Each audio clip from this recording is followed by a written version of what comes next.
আসসালামু আলাইকুম and hello everyone, সবাই কেমন আছেন? আশা করি আলহামদুলিল্লাহ ভালো আছেন। আমিও আপনাদের দোয়া আলহামদুলিল্লাহ অনেক অনেক ভালো আছি। কিন্তু শুধুমাত্র আমি ভালো থাকলে তো হবে না, আমার সাথে যে মানুষরা বসবাস করে তাদেরও তো অবশ্যই ভালো থাকতে হবে। কিন্তু তারা ভালো নেই, তারা একটু অসুস্থ। আর এই অসুস্থ মানুষদের সুস্থ করার জন্য একটু মনোরম পরিবেশে নিয়ে যাচ্ছি ডাক্তার দেখানোর জন্য। যতই হোক আমি একটা সুস্থ মানুষ, আমাদের একটা দায়িত্ব কর্তব্য আছে তাদের ডাক্তার দেখিয়ে সুস্থ করে তোলা। এর জন্য কাদা পানি পার হয়ে জীবনটাকে হাতে নিয়ে তাদের নিয়ে চলে যাচ্ছি ডাক্তারের কাছে। দেখা যাক তারপরে কি কি হয়। এক রিক্সায় কিন্তু চাইলে ৬-৭ জনও ওঠা যায়, যদিও আমরা মানুষ এখন ৩ জন, তাই এক রিক্সায় ৩ জনই চলে যাচ্ছি।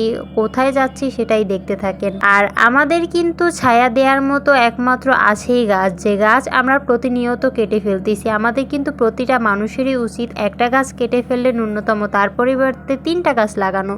সেখানে ৩টা গাছ তো দূরের কথা, আমরা একটা চারা কিনে আনতেই ভয় পেয়ে যাই। ভয় পেয়ে আর লাভ কি? ভয় পেতে পেতে উপরে তাকিয়ে দেখি সাইনবোর্ডে লেখা রাইস দিব বালতিতে, চিকেন যাবে উল্টিয়ে। কথাটার কোনো আগামাতাই বুঝলাম না। রাইস তো বালতিতে ভরে দেবে, তাহলে চিকেনটা কেন বালতিতে উল্টে যাবে? কিছু কিছু জিনিস আকর্ষণীয় করার জন্য মানুষ অনেক কিছু ইউজ করে যা দেখতে কিন্তু আকর্ষণীয় লাগে। লেখাটা যেরকম আকর্ষণীয়, ভিতরে যে খাবারটাও হয়তো সেরকম আকর্ষণীয় হবে। এর জন্য আকর্ষণ করার জন্যই মেবি ওখানে এরকম সাইনবোর্ড টানানো।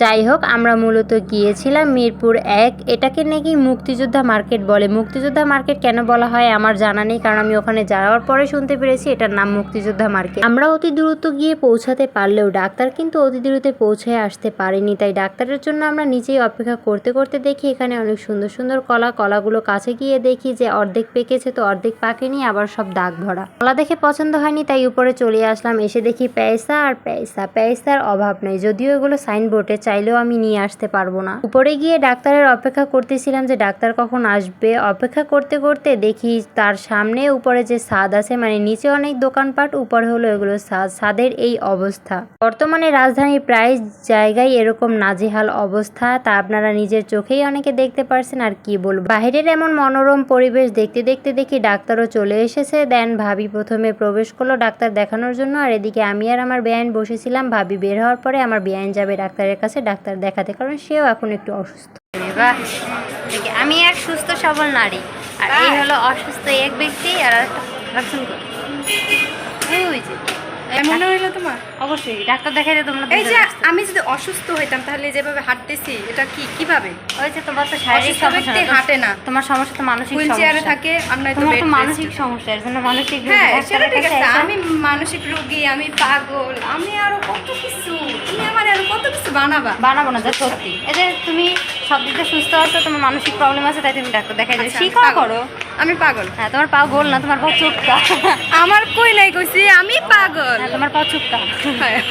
ডাক্তার দেখানো শেষে ভাবলাম যেহেতু সামনে মার্কেট আছে, আমরা একটু মার্কেটেও ঘোরাঘুরি করে আসি আর কিছু কেনাকাটাও করতে আসি। দেন মার্কেটে গিয়ে যে আমাদের সাথে কি হলো, আমাদের সাথে হলো না, বাট অনেক কিছুই দেখতে পেলাম। কি দেখতে পেলাম সেটা আপনাদেরও দেখাবো, একটু ধৈর্য ধরেন। এর মাঝেই আমার বেআইন বলতেছিল তাকে কিছু গিফট করতে। তার অনেক কানের দুল পছন্দ, দেন যে বেছে গুছে একটা কানের দুল পছন্দ করলাম, তার জন্য কিনেও ফেললাম। কিন্তু তারপরেও সে স্বীকার করে না যে তাকে আমি কিছু গিফট করি।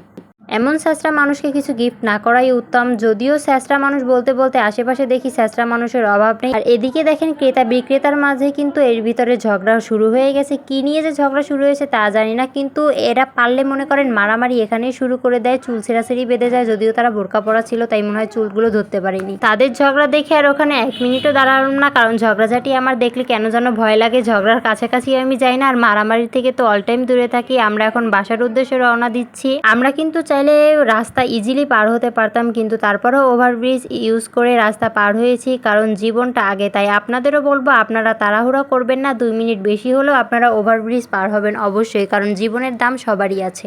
আমাদের ঘোরাফেরা আজকে এই পর্যন্তই ছিল। সো সবাই ভালো থাকবেন, সুস্থ থাকবেন, সকলের জন্য দোয়া ও শুভকামনা রইল। আমার জন্য সবাই দোয়া করবেন। ভিডিওটা ভালো লাগলে লাইক কমেন্ট শেয়ার করে পাশে থাকবেন। আল্লাহ হাফেজ।